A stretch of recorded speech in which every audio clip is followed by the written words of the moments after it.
So in this video, I'm going to talk about three of the big consequences as I see them from the federal budget with regards to their impact on investment property, why that actually matters, and potentially what you can do about it in terms of if you're looking to invest in the next sort of 6 to 12 months or so, what that potentially means for your investment plans. So unless you've been living under a rock, you're probably aware that there's been some changes to investment property with regards to how that's going to be treated for tax going forward. Most of those effects are going to come in from the 1st July next year. So I'm not going to get down into the nuts and bolts of each component and all the timing of that. What we're going to be looking at is mainly if you're looking at buying a property from today onwards, it's going to be what are the impacts that you need to be thinking about and how are those new rules going to affect what you're doing. So in terms of the budget, there's three main areas that are going to be impacted from an investor perspective. And they're as follows. So effectively hold costs, capacity, which is borrowing capacity in terms of how much you can borrow, then also capital gains tax. So essentially, if we look at that situation and what those impacts are, I guess the first thing we're looking at is what was the situation beforehand in terms of before those rules came in, what was kind of currently applying. And I guess the main impact here, I guess to clarify, is the impacts are predominantly around established property or older property. This is where the main changes are going to be. I'll jump into new in a moment, but I'm just going to sort of focus on established property to start with. So the key things with an established property is under the old rules, if we were looking at holding costs, typically in the current market, probably would have been costing you around about $300 to $400 a week to hold that property. Once you factored in all the costs associated with that property and worked out an after-tax position, the next thing was then borrowing capacity. For a typical sort of household, let's say their position pre-budget in terms of what they would have been able to borrow, based on a sort of typical household, probably around about the 800,000 mark, give or take. And the last thing in terms of capital gains tax was basically if you held the property for more than 1 year, you would get taxed on 50% of that gain based on what your marginal tax rate was at the time. Under the new situation, so now, what are we looking at? The first thing in terms of holding costs, because a lot of the tax benefits have been lost in terms of what's there for established property, those hold costs now have blown out to probably about $500 to $600 a week on average to hold property. So getting close to nearly doubling in terms of that hold cost position in terms of where it was. And that's because effectively pre-budget changes, you were able to offset losses against your taxable income, which would therefore write down the amount of tax you'd have to pay. There'd be more tax refund flowing back to you, and that would help offset some of those costs. The other impact, though, which probably hasn't been spoken about as much, is actually this one, which is your borrowing capacity. So in terms of scenarios I've been running now, in terms of looking at the before and after and what that change would be, a typical household now, based on the same set of numbers, is probably looking around about a $200,000 drop in terms of what they could borrow compared to what they could do before. So that one is actually pretty significant because if you think about it, particularly if you look at where the market's currently sitting and what the medians are sitting around the country, 800 could probably get you into a fair few options.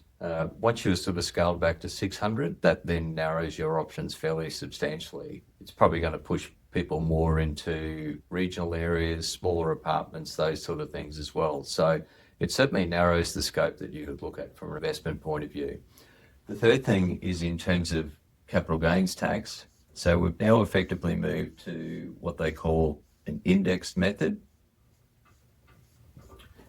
which basically means that as before, where you were just getting taxed on, if you held the property for longer than 12 months, you were just getting taxed on 50% of that gain. Now your calculation for your capital gain is going to be indexed to inflation. So what that means is that you'll have your base purchase price and then an inflation factor will be used there to determine what that property would have been worth in the future going forward. And then there'll be the gain that you have made on that property, and your gain will be calculated on the difference. So there's still going to be a component there where you're going to get taxed on the gain. The big kicker though is that no matter what gain you have, you're now going to be taxed at 30%, irrespective of what your marginal rate is. So even if you're retired and on a lower income, or let's say your taxable income at a later date when you want to sell is down to 17%, you're still going to get taxed at 30% on that gain. Whereas before, if you were over here and your tax rate was 17%, you would have, that's what you would have paid. So that's been a pretty substantial change in terms of the capital gains tax. So now let's actually jump across and have a look at how that looks for new property. So in the main part for new, a lot of things haven't changed. It's pretty much business as usual, other than the CGT component, which I'll jump into in a moment. You're probably looking at a hold cost on average for a new property of around about $200 a week to hold that property, give or take. That's on average, that's what I'm seeing where properties are sitting. In terms of your borrowing capacity, there'd be no change. So you'd still be looking at 800,000 in terms of what you'd be able to borrow, because lenders are going to apply that full tax benefit because new hasn't lost that negative gearing component. So what you could borrow pre-budget and post-budget hasn't really changed from that point of view. The thing that has changed is the capital gains tax. So you've effectively got a choice, if you like.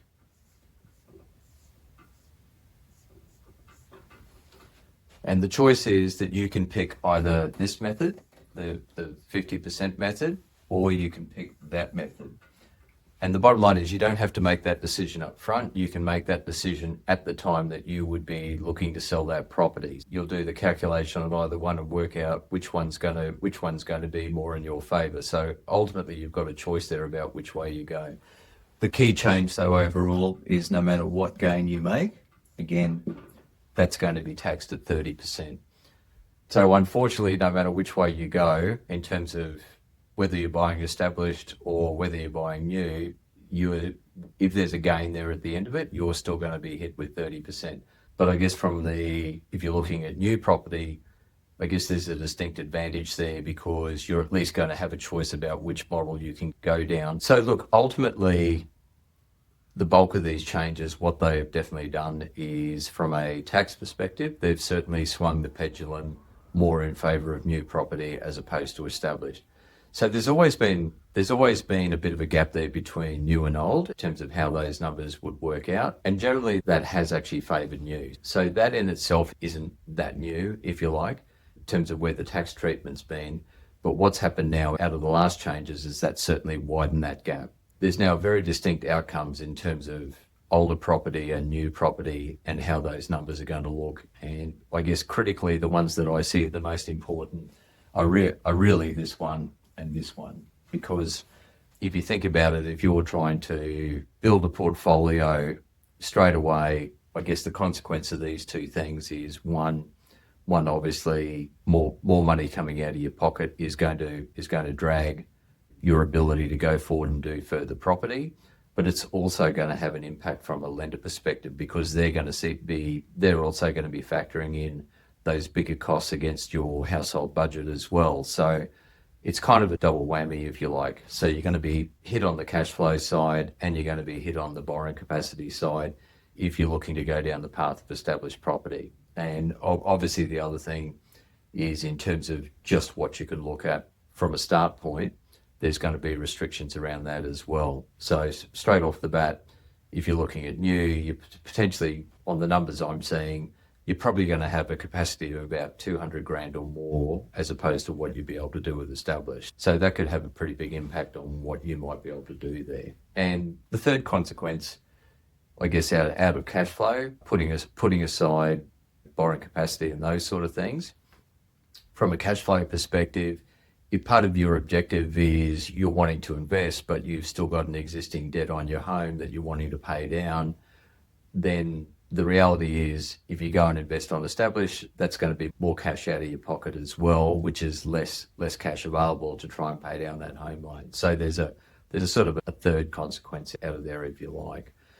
From our point of view, in terms of how we look at investing, I guess not a lot's changed, because we've basically always had a focus on cash flow is kind of a key factor in what we've looked at. So we've always had a focus on trying to minimise that hold cost on that property as much as possible, try and squeeze that down as much as you can.